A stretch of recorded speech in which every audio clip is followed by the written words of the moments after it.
Fishing with the Zig Rig can be seen as the supreme discipline in carp fishing because it brings together many components that relate to carp fishing as a whole. So as you can see, I've set up a spot here that could be typical for Zig Rig fishing. And what we obviously have here, besides a bit of decoration, are 3 rods plus 2 rods that we also want to use for Zig Rig fishing. And those are the marker rod and the spod rod. We'll take a closer look at both of them and how to use them ideally. The Zig Rig, if we just take a look at the basic skill tree, is all the way at the bottom. I'm actually sitting right in front of it.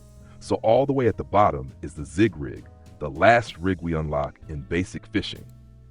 And that's a good thing because, like I said, it combines many components of carp fishing.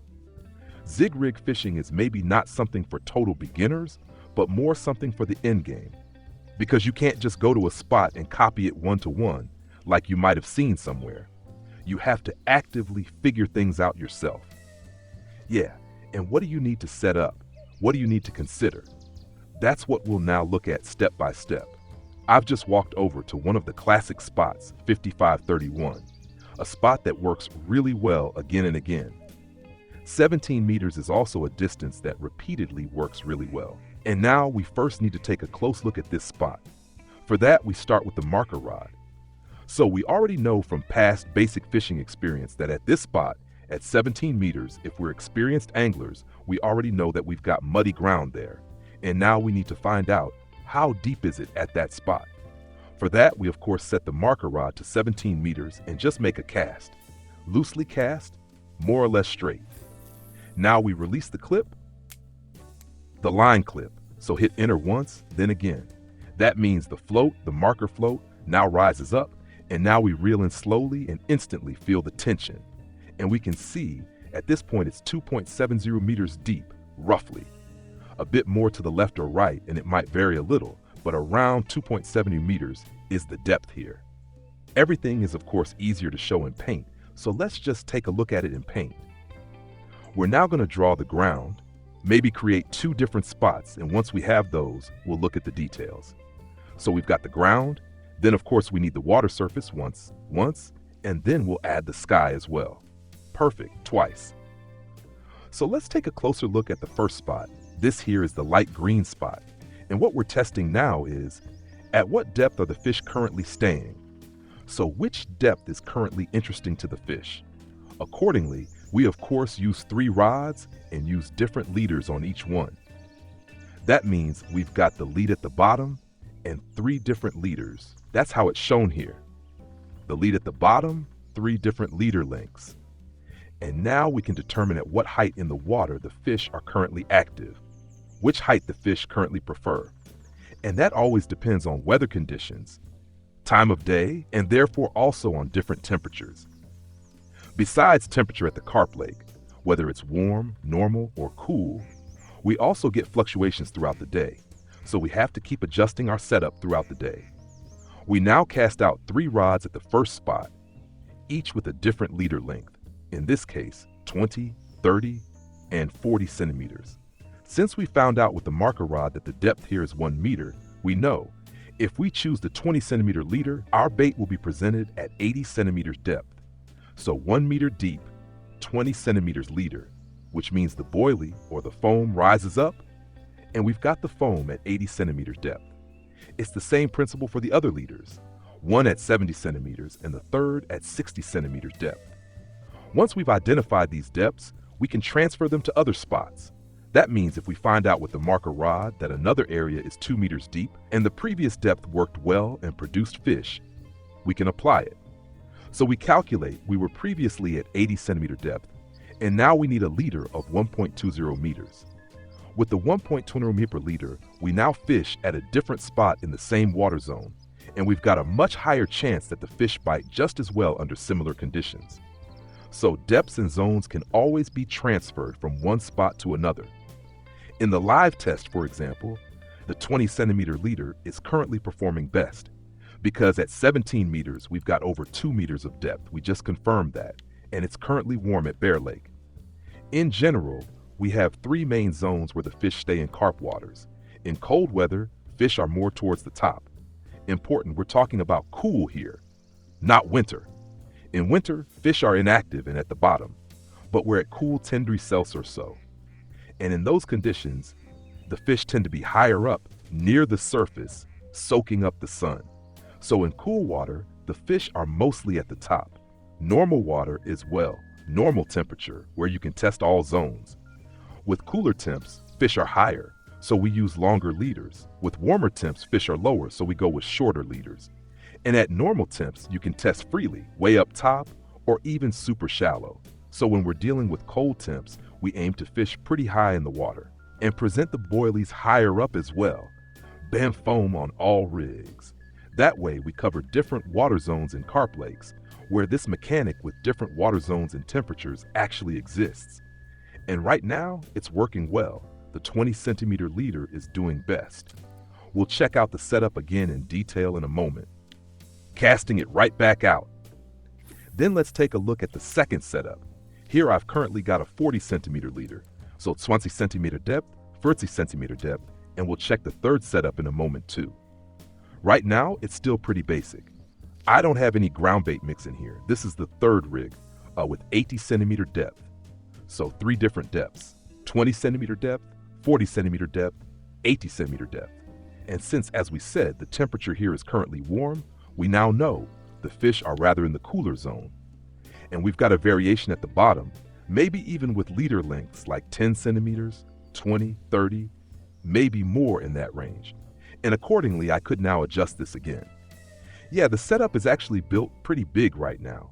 For testing, a much smaller setup would have been even more practical, just with a size 1 hook that would totally be enough. Size 1 hook, and then just the relatively small foams. So here, just classic foams in cream and cream black. What always works well is contrast. So go ahead and choose a stronger contrast. And don't always just go with something that matches the flavor.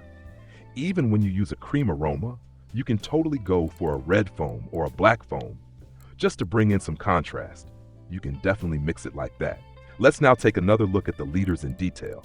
So we press in, go to the leaders, and here we of course choose floating leaders. And here we can see we can choose anything from 10 centimeters length to 1.50 meters. You can roughly break the leader lengths into steps of 3. That means you've got 10 to 20 centimeters, 25 to 35, 40 to 50, and so on. So you've got nice steps and can always mix in some variation depending on how deep the ground is and how high you want to position the bait. For leader materials, there's a huge selection of different lines. What works well here are the X-Carp monolines. Let's take a closer look. A relatively transparent monofilament line, which also has a floating effect, which is practical because the foam also floats. And we want to boost that even more with a monoline so it rises up more easily. But we can also just use regular braided leader material if we don't want this floating effect.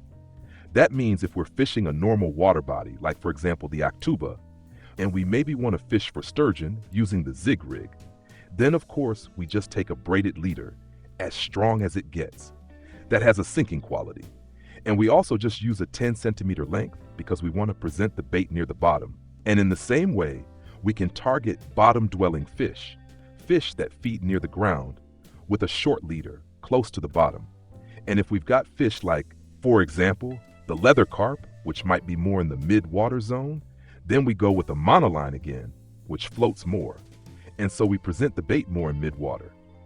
Now we come to the next rod, which is also really interesting here, and that's the spod rod. The spod rod with the bait rocket attached is super practical, but you can also just use a regular carp rod and attach a bait rocket to it. You'll just have to switch the setup in between. But you don't have to go buy a separate rod. Like I said, a normal carp rod works too.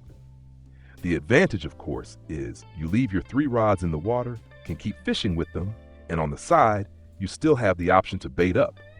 There are 2 different types of bait rockets, closed ones and open ones. Closed bait rockets are more for bigger particles, so if you want to use whole boilies or particles of 15 millimeters or more, or 15 millimeter feed pellets. If you want to use stuff like that, go for the closed ones. And if you're using smaller particles or a feed mix with a base, then go ahead and use the spot bomb. That one spreads more and gives us higher frequency. With the closed rockets, you get less frequency because of the big particles, but you have a better chance of catching bigger fish. Look at that. We actually just got a fish now during the evening hours on the slightly longer leader.